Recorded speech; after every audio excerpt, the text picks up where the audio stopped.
Hello and welcome. My name is Meepolis, they, he, she, and today's pick is After the Spring, a story of Tunisian youth by Helene Aldeguer. Please pardon my horrendous French pronunciation. Depicting events from 2013, this volume was originally published in French in 2018, translated to English by Edward Galvin. After the Spring was subsequently published in 2019 by IDW Comics. I picked this volume up because of my general interest in reviewing more comics from and about Arab countries. Content notes for police violence, tear gas, guns, self-immolation, and drowned migrants. Keywords that came to mind: disenfranchised youth, protest, corruption, imprisonment, marriage, and migration. The full summary is, quote, in 2011, one of the biggest political events in the world, the Arab Spring, swept across North Africa. But what came next? As the world moves on, 4 young Tunisians must cope with the reality of an uncertain future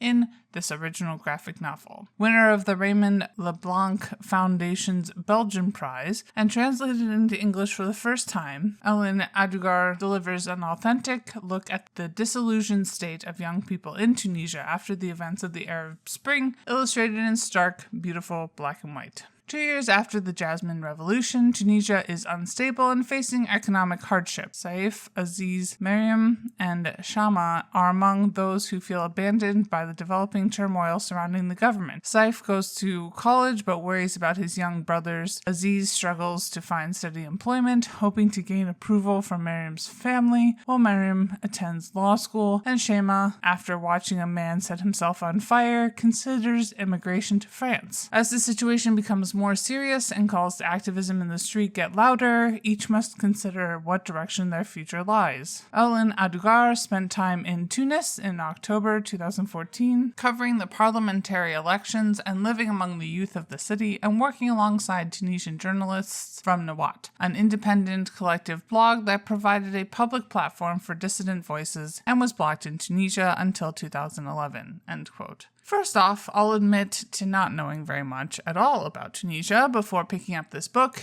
and I'm certainly far from an expert even now. This is also written by a French-born author-illustrator, although she has worked as a journalist in Tunisia and seems to pride herself on coverage of the Arab world. Although she also doesn't talk about herself at all in this volume, which is not my preference. So I might be completely off base, but I found this book pretty interesting and liked it. It's also seemed, to my outsider perspective, that characters were deeply humanized. Looking a bit further afield than just Goodreads for English language reviews, I would say there is a fair amount of critique and dislike for this volume, but it seems to entirely center around people's feelings about the art, lack of big picture context, and perhaps of being a bit dull, which I think is fair, and I would encourage all my viewers to take my enjoyment with a grain of salt, as your mileage may vary. But this is not the same thing as being inaccurate. To her credit, we do get a political outline and timeline of events at the very end, but let's dig a bit deeper. The art style, as you can see, is a dramatic black and white that leans on the simpler side, definitely something I expect to rub many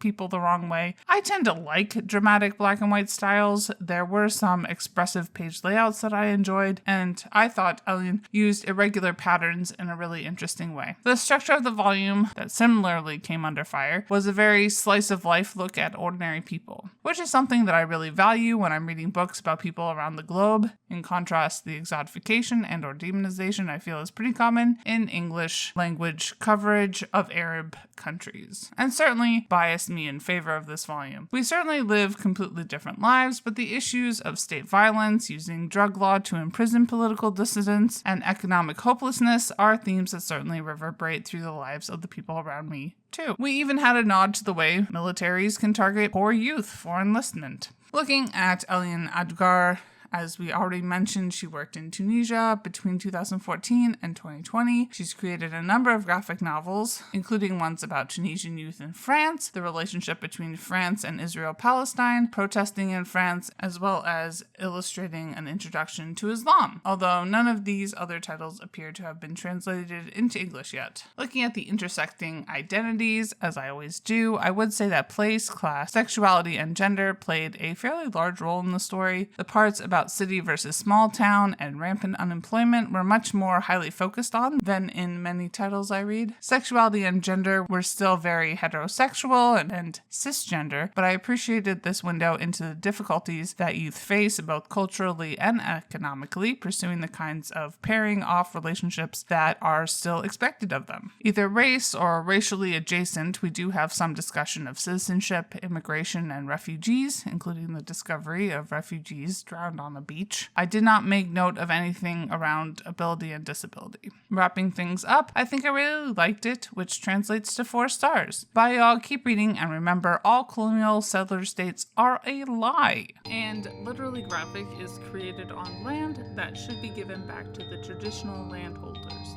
which in this case is, to my knowledge, the Mississaugas of the Credit First Nation, Anishinaabe people, the Haudenosaunee Confederacy, and the Huron-Wendat Nation.